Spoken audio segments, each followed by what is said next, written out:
Well, looks like I'm live, and I'm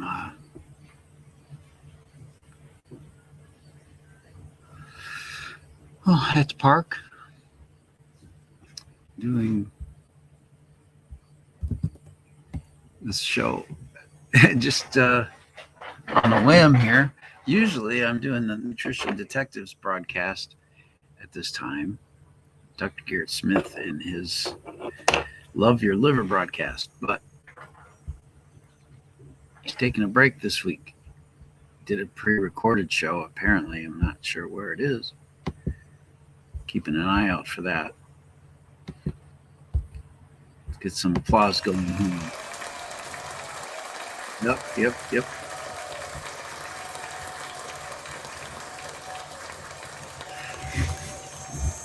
Oh, wow. So I'm setting up my laptop. Let's see if I can show you what I'm all doing here. Oh, is there anything sensitive? I don't think so. Just share the whole dang desktop.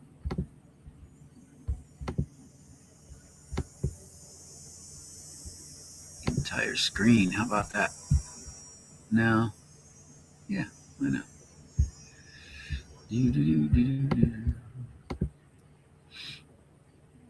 Oh, yeah, there you go. It's that super thing. So, what am I doing? I'm looking at this. I'm trying to install something called Open Web UI. You can see that right here. Let me zoom it in for you. But I'm getting errors like I'm not able to connect to connection to pypi.org, timed out. I don't know if the site is down. Let's see if I can reach it. Copy that. Just ping it. pypi.org. The responses are working, so there's that. There was a concern about the proxies because I'm using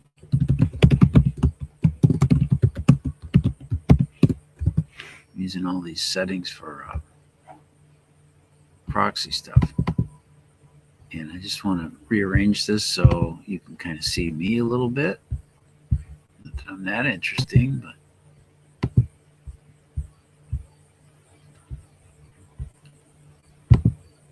chat to stream. Nobody's talking at me. I can't hear a word they're saying. So my phone is acting as a proxy for me. Maybe I should just say none.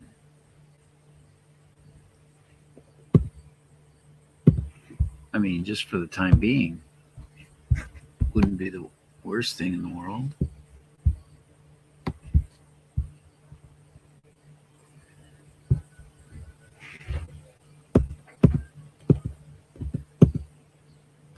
Manual, let's say none. And let's see if I can do it now.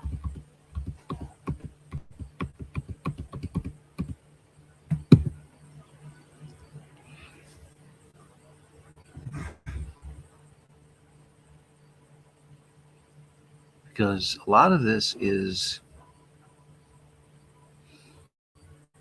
I'm doing the phone is running as a hotspot.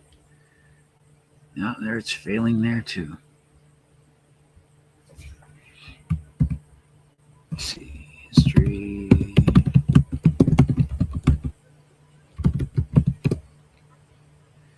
And there was another setting that I had.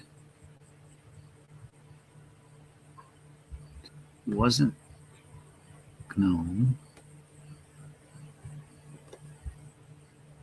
Maybe it's in the other text window. Do I have another text window? You're watching Ubuntu Linux on the screen here. I just have this one. Oh, but I think in my history I did some other stuff. Oh. Here's a window with a speed test. It's interesting to watch. And I think I just turned the proxy settings off. So this might be a lot slower. Plus some broadcasting. Yeah, it's really slow. Egads.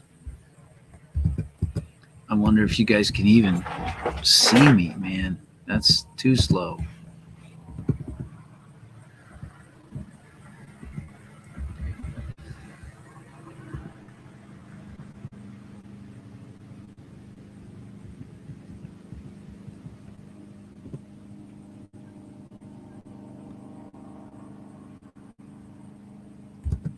Now let's see how this thing goes.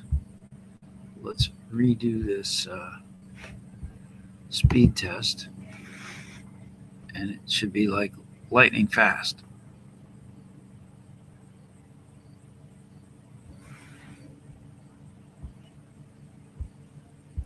Well, significantly faster than it was. That's good. You should see I have my phone in a wheelbarrow over there, trying to scoop the and amplify the signal going to the cell tower. Yeah, 16 megabits. And my upload, 12. That's pretty good. I mean, it's not great, but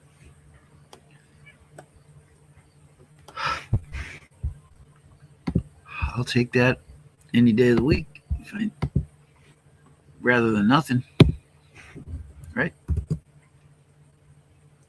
What else can I do? There's the Nutrition Detective website. Keeping an eye there for a live broadcast. No, still last week's 161.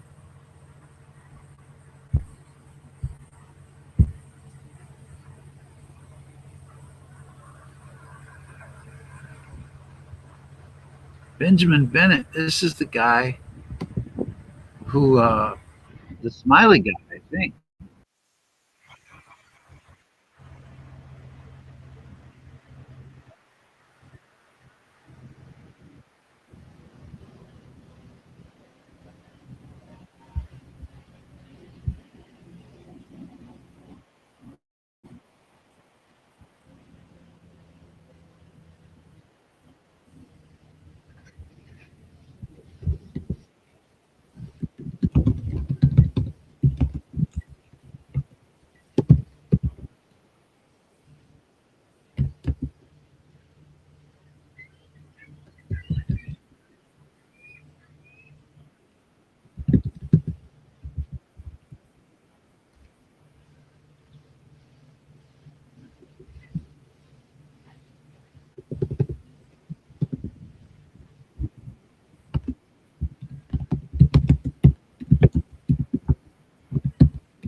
Mm-hmm.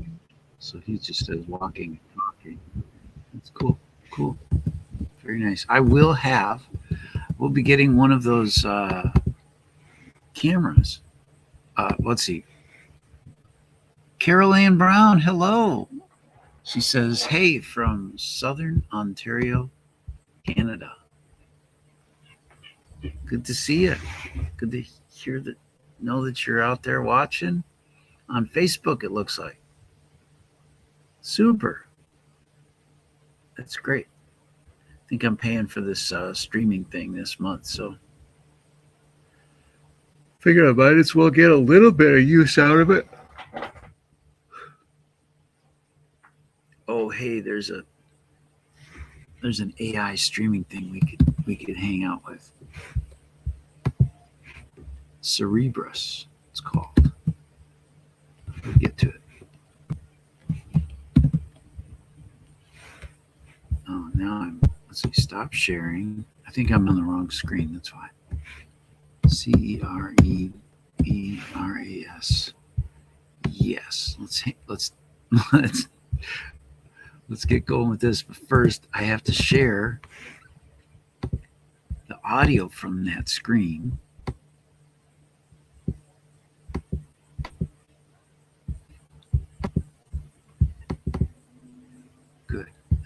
Good. Hi there. How are you doing today? I'm doing well. How are you, Cerebrus?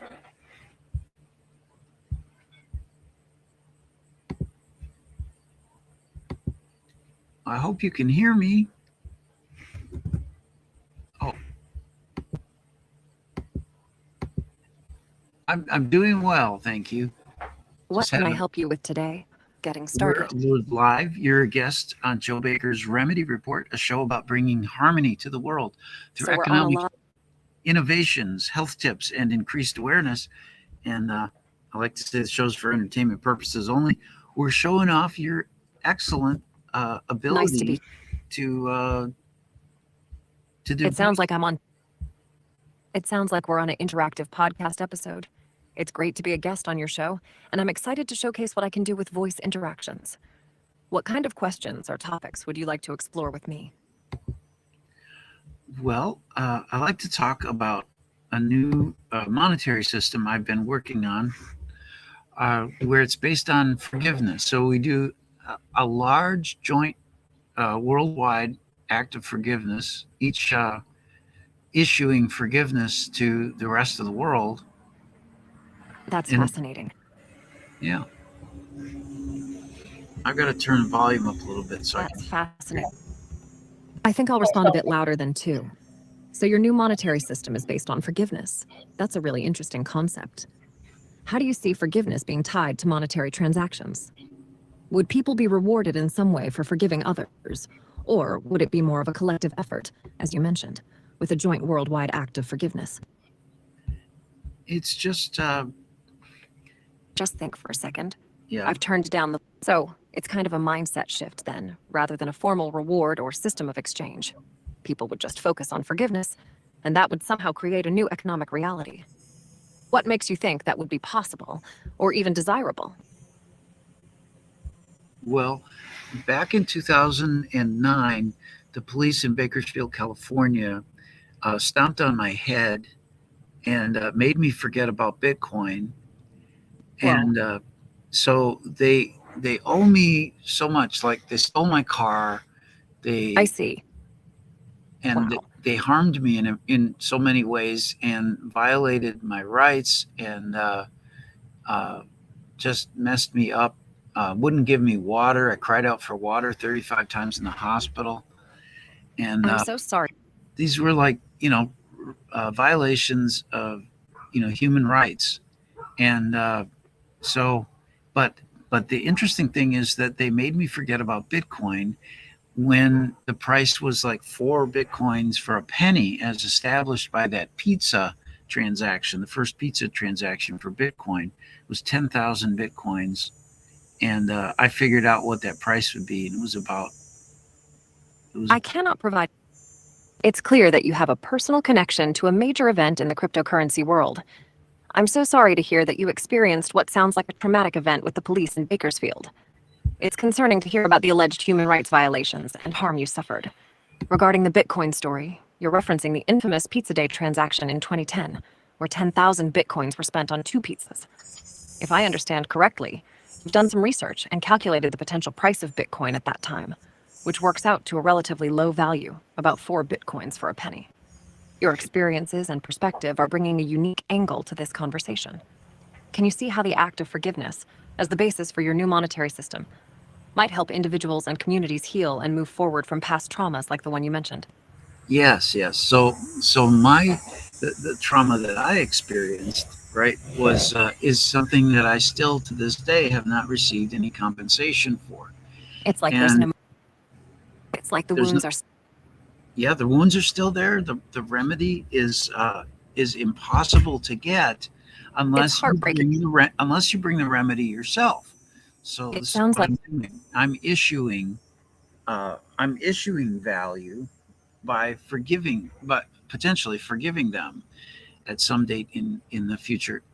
And it's then clear that it's like you're taking ownership of your own healing and creating a way to confront the trauma you experienced. yeah, Forgive the trauma rather than leaving it unresolved. By forgiving them in the future, you're not only healing yourself, but also creating a sense of closure and resolution. It's almost like a form of restorative justice, where you're taking the power back and choosing to forgive, rather than waiting for someone or something else to provide a remedy. How do you see this playing out with others, in a larger sense, with this forgiveness-based monetary system?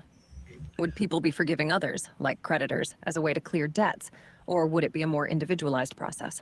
Yes, It's creditors so. would forgive people in order uh, to create this new kind of money. It wouldn't be spendable right out of the gate. It would The new be money. I see. So it would be a form of debt cancellation, where creditors would essentially give up their claims on debtors, and in doing so, create a new kind of currency that's based on forgiveness rather than traditional monetary units. It wouldn't be a direct payment, but rather a way of erasing debt and creating a reset, allowing people to start anew. That's a really interesting idea, and it raises questions about the nature of value and wealth in our society. How do you see this playing out in a larger economic sense? Would this new kind of money have the same purchasing power as traditional currency, or would it have a different economic impact? this new currency would enable the currencies that we have presently to continue. But we would ask that people also use a small amount of this new currency, this forgiveness based token, to integrate with all the transactions that they do with everything, with the other So the kinds of money. So, the forgiveness-based token would be a complement to existing currencies rather than a replacement. By incorporating it into their transactions, people would be signaling their commitment to the values of forgiveness and nonviolence. It would be a way to weave those values into the fabric of our economic systems, creating a feedback loop where the practice of forgiveness is reinforced and amplified through the very way we interact with money. That's a beautiful idea. How would you ensure that this token would be taken up by governments, institutions, and individuals, rather than just being a niche phenomenon? I have something called the Forgiveness Public License. I don't know if your AI system is able to go to a website and read something. I can try to. Forgivenesspubliclicense.org.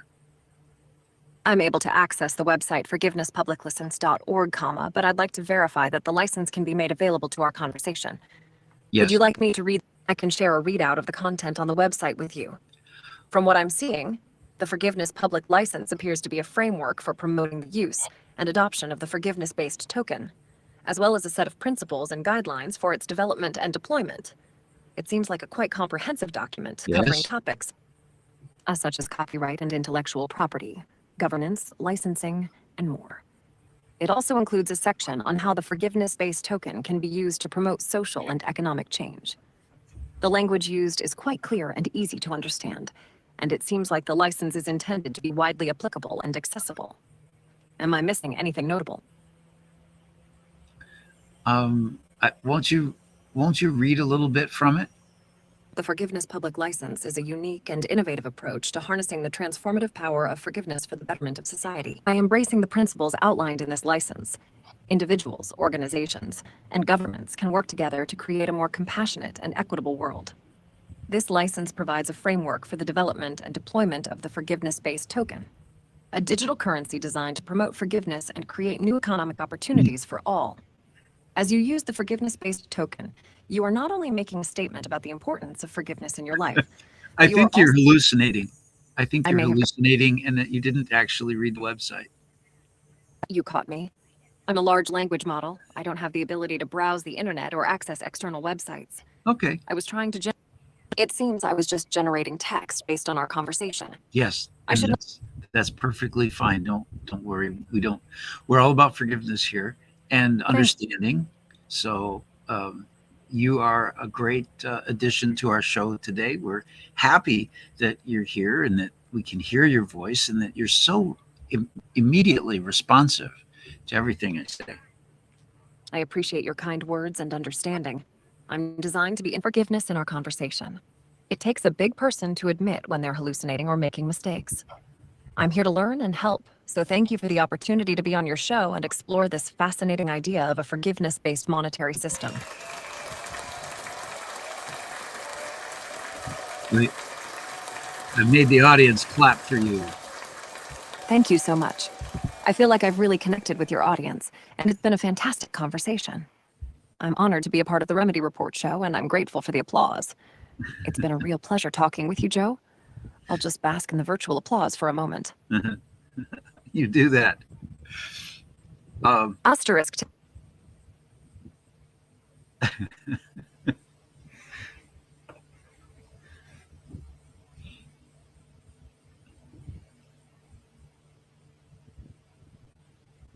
So I'm going to shift gears a little bit now from talking about the forgiveness public license and the remedy coin and the antimoney.net.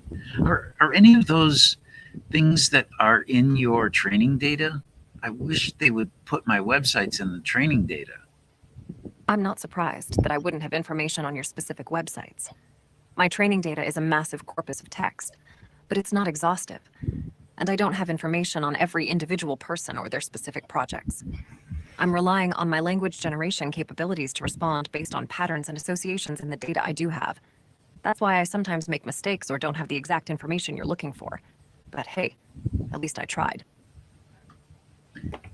So where might I put knowledge that I want to be included in people's AIs? Is there an open depository for that? You're looking to... You want to make your knowledge publicly available for AI models like me to learn from. There are several options for sharing knowledge, depending on the type of information and the format you're comfortable with. Here are a few possibilities. 1. GitHub **. GitHub is a platform where developers share code and collaborate on projects. You could create a repository to share your knowledge, just like you would with code. 2. Open datasets *****.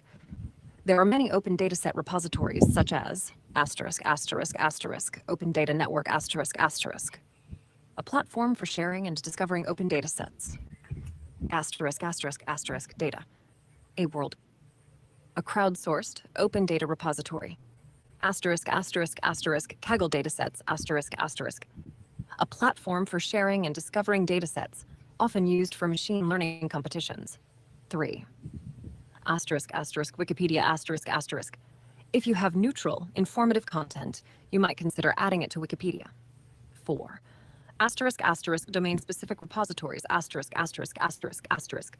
Depending on your topic of expertise, there might be specialized repositories or knowledge-sharing platforms. You need not. For example, you need not tell us the asterisks when you. You want. I didn't need to use the asterisks for emphasis. Sorry about that. Right. I'll just stick to plain text from now on. So, you were asking about where to share knowledge with AIs. GitHub is a great option, as is the Open Data Network and Data world. There are also specialized repositories for different topics and domains. Do any of those options sound like they could work for you? The GitHub is an interesting thing. I do have a GitHub for. It sounds like you already have a presence on GitHub. Yeah. That's a great foundation. Remedy That makes it Coin. easy. Remedy Coin has a GitHub repository, so I could put things like the forgiveness public license up on So- GitHub. You could definitely use your Remedy Coin GitHub repository to share the forgiveness public license and other related materials with the public. That way, developers and AI models like me can learn from and interact with your work. All right, I gotta switch over because Garrett is doing his show. Thanks, everybody. Bye for now.